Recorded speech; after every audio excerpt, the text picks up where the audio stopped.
আপনার পকেটে কি কোনো ছিদ্র আছে? দাঁড়ান, পকেটে হাত দেবেন না। আমি কাপড়ের ছিদ্রের কথা বলছি না। আমি বলছি সেই অদৃশ্য ছিদ্রের কথা, যেটা দিয়ে মাসের শুরুতে আসা স্যালারির মোটা বান্ডিলটা মাসের ২০ তারিখের মধ্যেই ভ্যানিশ হয়ে যায়। আপনি কি জানেন আপনি সারা জীবনে কত টাকা ইনকাম করবেন? গড়ে প্রায় ২ থেকে ৩ কোটি টাকা। কিন্তু দুঃখের বিষয় কি জানেন? রিটায়ারমেন্টের সময়ে আপনার ব্যাংক ব্যালেন্স থাকবে শূন্য, অথবা আপনি ঋণে ডুবে থাকবেন। কেন? উত্তরটা জানলে আপনার পায়ের নিচ থেকে মাটি সরে যাবে। আজকের এই ভিডিওতে আমি এমন ৩টি সাইকোলজিক্যাল ট্রিক রিভিল করব, যা বিশ্বের শীর্ষ ধনীরা ব্যবহার করে, কিন্তু আপনাকে কোনোদিন জানতে দেওয়া হয়নি। এবং ভিডিও শেষে এমন একটি সিক্রেট ফর্মুলা দেব, যা আপনার ১০ বছরের সেভিংস টার্গেট মাত্র ১ বছরে পূরণ করে দিতে পারে। যদি আপনি নিজের ভবিষ্যতের সাথে জুয়া খেলতে না চান, তবে ভিডিওটি শেষ পর্যন্ত দেখুন, কারণ আজকের এই ভিডিওটি আপনার জীবনের মোড় ঘুরিয়ে দিতে পারে। চলুন পরিচয় করিয়ে দিই আমাদের গল্পের নায়ক বল্টুর সাথে। বল্টু দেখতে আপনার বা আমার মতোই। বল্টু মাসে ৩০,০০০ টাকা বেতন পায়।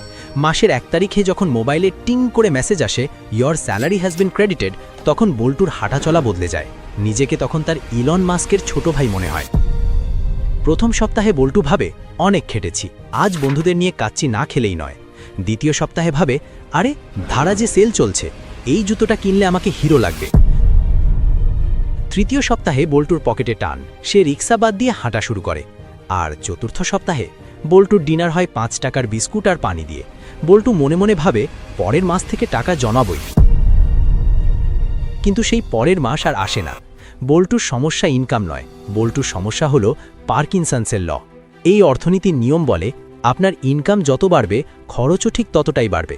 যতক্ষণ না আপনি এই লুপটা ভাঙছেন, আপনি ১ লাখ টাকা বেতন পেলেও ফকিরই থাকবেন। আপনি কি বল্টুর সাথে রিলেট করতে পারছেন? গত মাসে এমন কোন ফালতু খরচটা করেছেন, যেটা না করলেও চলতো? কমেন্টে ঝটপট লিখুন তো, আমি আপনার কমেন্টের জন্য অপেক্ষা করছি।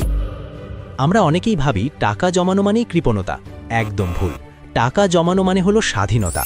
বস যখন জঘন্য ব্যবহার করে, তখন মুখের উপর রেজিগনেশন লেটার ছুড়া মারা সাহস হলো সেভিংস।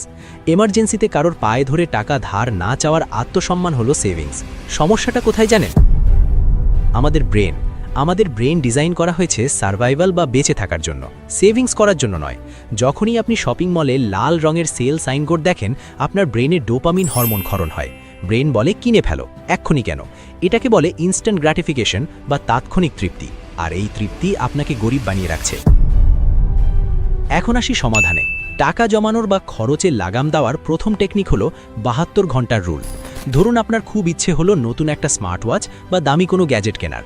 হাত নিষ্পিস করছে অর্ডার নাও বাটনে চাপ দেওয়ার জন্য। ঠিক তখন নিজেকে থামান। নিজেকে বলুন, আমি এটা কিনবো, কিন্তু এখন না, ঠিক ৭২ ঘন্টা বা ৩ দিন পর। কেন ৩ দিন? কারণ সাইকোলজি বলে, কোনো কিছু কেনার তীব্র আকাঙ্ক্ষা সাধারণত ৪৮ ঘন্টা পর কমে যায়। ৩ দিন পর আপনি লজিক দিয়ে চিন্তা করবেন, ইমোশন দিয়ে নয়। তখন দেখবেন ৯০% সময় আপনার মনে হবে, ধুর, এটার তো দরকারই নেই। বিশ্বাস হচ্ছে না? আজকেই ট্রাই করে দেখুন, আপনার হাজার হাজার টাকা বেঁচে যাবে, গ্যারেন্টি। কাজ না হলে কমেন্টে এসে যা ইচ্ছা বলে যাবেন, আমি সব দায় মেনে নেব। দ্বিতীয় টেকনিকটি একটু অদ্ভুত কিন্তু সুপার পাওয়ারফুল। এর নাম হলো অদৃশ্য ট্যাক্স। সরকার যেমন আপনার ইনকাম থেকে জোর করে ট্যাক্স কেটে নেয় আর আপনি কিছুই করতে পারেন না, ঠিক তেমনই আপনি নিজের ওপর একটা ট্যাক্স বসান। ধরুন সেটা ১০% বা ২০%। স্যালারি পাওয়ার পর আপনার প্রথম কাজ হবে না বাড়ি ভাড়া দেওয়া না বিল দেওয়া। প্রথম কাজ হবে এই ২০% টাকা এমন একটা অ্যাকাউন্টে ট্রান্সফার করা, যার কোনো ডেবিট কার্ড আপনার কাছে নেই, যার পাসওয়ার্ড আপনি মনে রাখেন না। ভাববেন আপনার স্যালারি ৩০,০০০ নয়, ২৪,০০০। বাকি ৬,০০০ টাকা চুরি হয়ে গেছে। শুনতে কঠিন লাগছে? প্রথম ৩ মাস কষ্ট হবে, কিন্তু মানুষের ধর্মই হলো মানিয়ে নেওয়া। আপনি ওই ২৪,০০০ টাকাতেই মাস চালিয়ে নেবেন, কিন্তু ব্যাকগ্রাউন্ডে আপনার